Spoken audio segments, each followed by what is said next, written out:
Made by people like you. Your community, your radio, your Preston FM. Ian, a very good morning to you. Very good morning to you too. And Ian, it seems quite some time since we last met. You've not been out to Dubai or other places, have you? No, well, Ros stood in for me last month, didn't she? But we're short-staffed. You know, everybody else is off on holiday. But don't feel sorry for me. I'm off to Athens on a conference next month. So, you know. You could phone me in Athens. Yes, I'll do that. Yeah. Can we ask the topic? Because when I spoke to you, was it Dubai I spoke to you? And it sounded as though you were at the top of Fishergate, didn't it? That's right. It was a brilliant line. We'll never do that again, Huey. Perhaps we should quit while we're ahead. Yes. I don't know what the Athens, reception is like. That's right. Yeah. But that conference was actually about. It was a worldwide conference, was it? And the threats from various threats to animals, and I can't think of the word, all viruses. Sorts of parasites. It was a parasitology conference. And this is another parasitology conference, but it's one that's organised by Elanco, and it's discussing sort of worming frequencies, how often you should worm pets, and the different threats there are, which worms we should emphasise. So I'll give you a little report on that. Yes, maybe back. Speak to you. You can try and phone me. But why? How come they don't have parasitic conferences in Oldham? I'm not sure the people in sunny Dubai would come to Oldham. No offence, but no. It's seriously. We do have conferences in the UK as well. They're just not as exciting, are they? If you live in the UK, I like travelling around the UK, but Dubai was very nice, cloudless. Dear, yes, I can just picture that scene, Ian. Anyway, a very good morning to you, and of course, Ian is regularly with us here on Chat City, and he's from the Mount Veterinary Practice in Fleetwood and Withygrove Vet Surgery in Bamber Bridge. That'll do. Yeah, close enough. Yeah, good enough.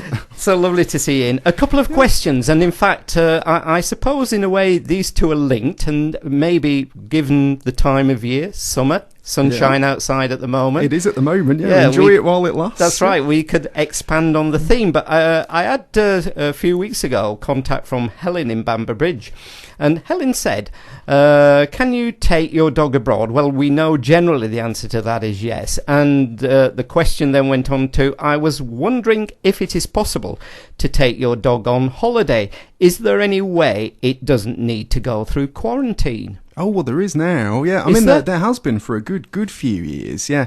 There's been the pet passport scheme, which I think we've talked about before. Where you get your pet vaccinated against rabies and microchipped, and then you have a pet passport issued. Now, when it first came out, for EU-listed countries, you still had to get your pet blood tested to show that the rabies vaccine had taken.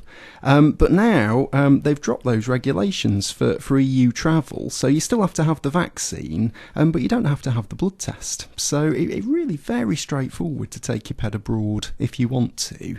I mean, the compulsory requirements are just microchip, the rabies vaccination, and then you have to have your pet tapewormed before you come back into the UK. So you have to register with a vet abroad. That's just to have the tapeworm treatment. It's because there's a really, really nasty tapeworm abroad, which we don't have here. It's got a very long name, Echinococcus multilocularis, which is harmless to dogs and cats, but causes just evil disease in us, sort of cancer type disease.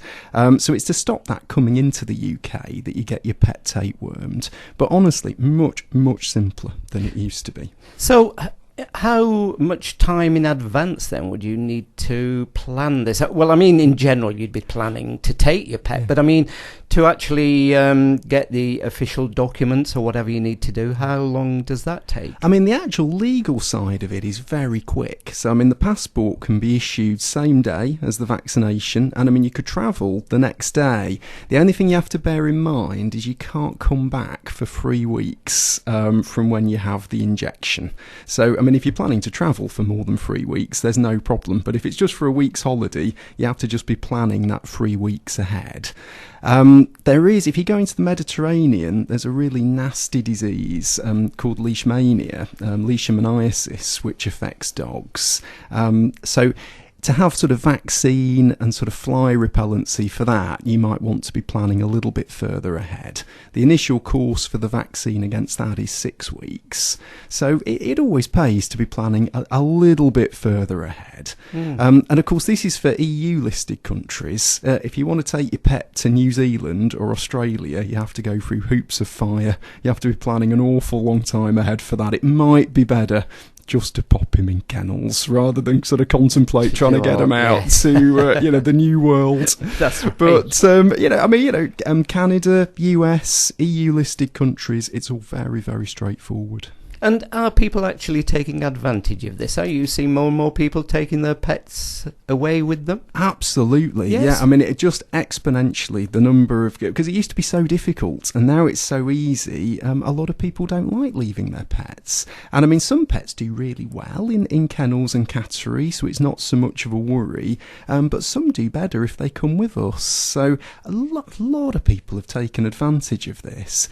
But of course, as we've discussed before, and I mean, this is one of the reasons we all went to Dubai, is that if all these pets are travelling to new countries, they're being exposed to diseases and parasites that they wouldn't be in the UK.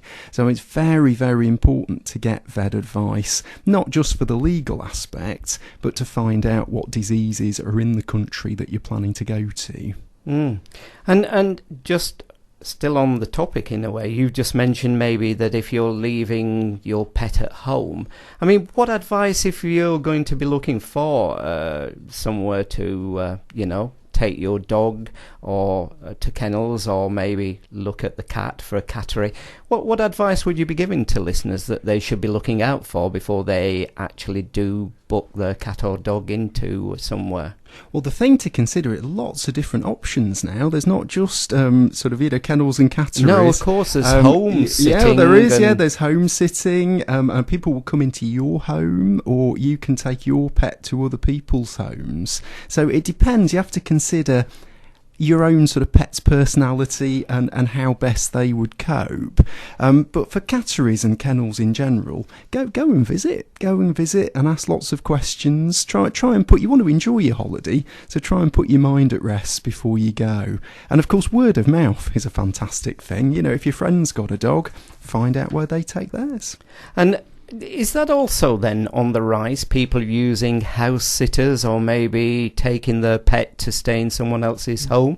Are you seeing an increase in that? Yeah, it's much more popular. And I mean, this is a booming business for people who are starting to get involved in it. They sort of love, some people love the thought that their pet's going to be either in their own home or someone else's house, and getting the sort of attention that they'd get day to day. And I mean, cats as well. It's probably not going to take them to someone else's house, but I mean, it's a very old idea that's now been commercialised, that someone can come into your house and then the cat can go out and do whatever it was doing before.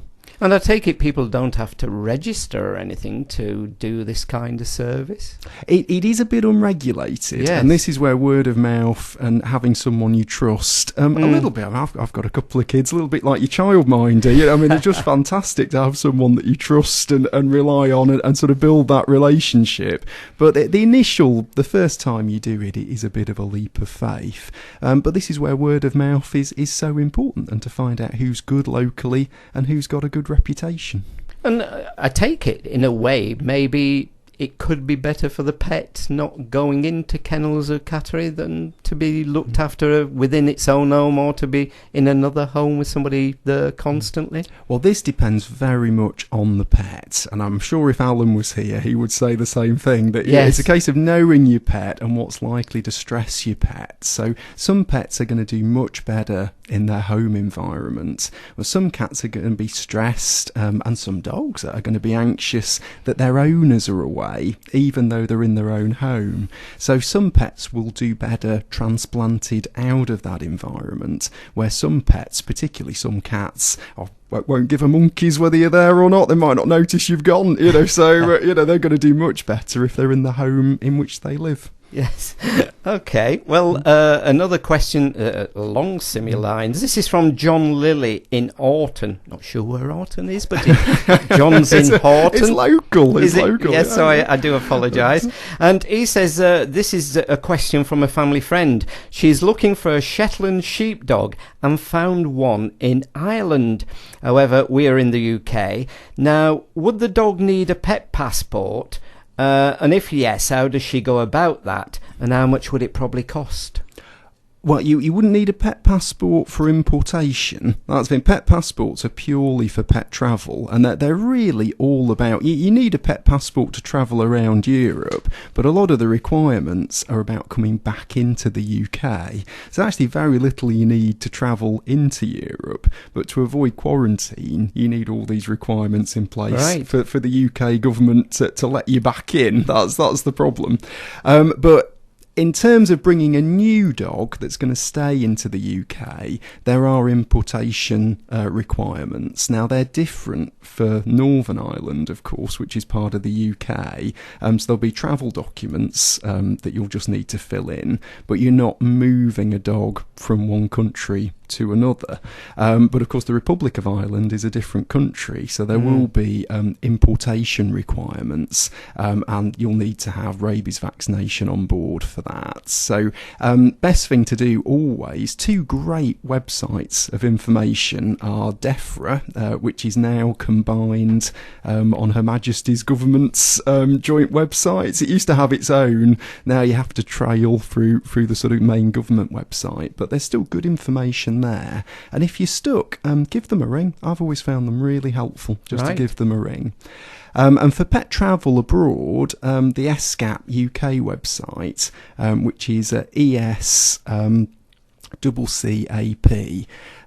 they are sort of a parasite council that I'm a member of, and they have a great website with sort of parasite distribution maps, so you can just plug in the country that you're going to go to and find out which creepy crawlies are there, what you need to be protected against. So it's it's one thing. If you get the information beforehand, you know what you need, and then you can plan ahead. Right. And what about kind of generally in summer? As I say, hopefully some nice warm weather to come. We'll keep our fingers crossed. I was reading a few days ago a leaflet, and it was about pets and things that maybe you take for granted or you don't really think about. And it was safety in the garden and safety when having a barbecue. Now, okay, the obvious thing with the barbecue is don't let the pet get near the fire. No, that's right. Yeah, don't let them chase those sausages into the fire. No, that's good advice. Yeah. So that was a rather obvious one, but I'd not really thought about the garden, and it was saying about particular plants that can be harmful to animals, etc. And it's quite fascinating in a way that there are things out there in the garden that could be quite dangerous if your cat or dog go along and start eating them. There are lots of plants that would be dangerous to us too. We just don't tend to go around nibbling the vegetation in our garden. But plants like foxglove, for instance, beautiful to look at, but would be deadly to us if consumed. So you have to be a little bit careful. For cats, lilies are very dangerous. I mean, that's inside and outside, so they cause kidney failure. But in general in the garden, there's increased allergies at this time of year. We're much busier during the summer because we see lots of allergic skin cases. Cats are out and about in the garden, often with other cats. We're all living a lot closer together than cats would in the wild, so it often comes to blows. We see a lot of cat-bite abscesses and stress-induced licking, and cats get cystitis when they get stressed. So, lots of things we see seasonally that aren't necessarily directly linked to them coming into contact with things in the garden. But of course, lungworm as well in dogs. There are lots of slugs and snails about at this time of year, which dogs will deliberately or accidentally consume. So that's something else to bear in mind. The ticks are out and about, and of course the fleas. So if you're walking in rural areas, very important to have a tick hook or have some tick prevention on board. And of course have your solid flea protection in place as well. And of course, a biggie at this time of year, every year, whenever, is about not leaving dogs in cars, isn't it? Yeah, absolutely. And I mean, any time of year when it's hot, yes. But particularly now, if hopefully we'll see the sun a little bit over the summer, and it gets hot in cars very quickly. So, I mean, if it is sunny, warm, if you're in any doubt, don't leave your pet in the car, because they will get heat stressed very, very quickly. Because you do think, don't you, if your window's down and you're feeling quite cool, that the animal's going to be like that, and it's okay to leave it with just a window slightly open. But, I mean, the temperature in that car must be something terrible if you do that. And we've all got into cars that have been in the sun. You can't even touch the steering wheel. Right. It's too hot, and it's a greenhouse effect. It's just like being in your greenhouse. You know, you crack a bit of glass open in your greenhouse, it's still roasting inside, and that's the simple effect that's happening inside the car. So no, they can get into difficulties really quickly. And again, we have a white cat at home, and I know one of the things we were advised is whatever we do, don't really let the cat lie in the sun too long. Well, some cats are compulsive sunbathers. This one is. Bit like some people yes, who just can't keep themselves out the sun. But what you can do, like people, is slap the sunblock on them. Honestly, really high factor, factor 50.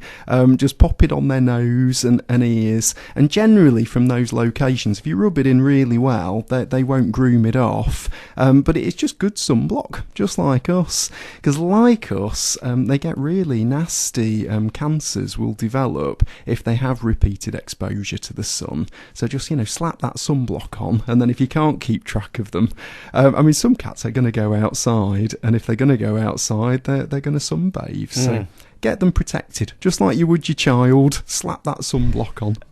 Lovely. Well, Ian, a pleasure as always. Thank you for coming in this morning. Lovely. And next time, one of the things we're going to be looking at is problems that are associated with certain pedigree dogs. Yeah, if anybody has any questions, I mean, that's a session on its own, really. Almost every pedigree dog has specific problems. So if people have issues they're worried about, call in and I'll try and answer their questions. And am I quite right thinking, and then I know we've got to move on, that the new kind of mixed breeds of dogs where we have, what do we have? We have things like cockadoos and labradoodles, and oh gosh, yeah, Cavapoos, Cavachonts, all sorts. And is it right that these breeds actually have less of a problem in that breed, which I know we'll discuss next time? Always. Pedigrees by definition, come from a shrunk gene pool. And although people try to avoid that, it's inevitable they're going to have more genetic problems. The moment you start to mix breeds, you get something called hybrid vigour,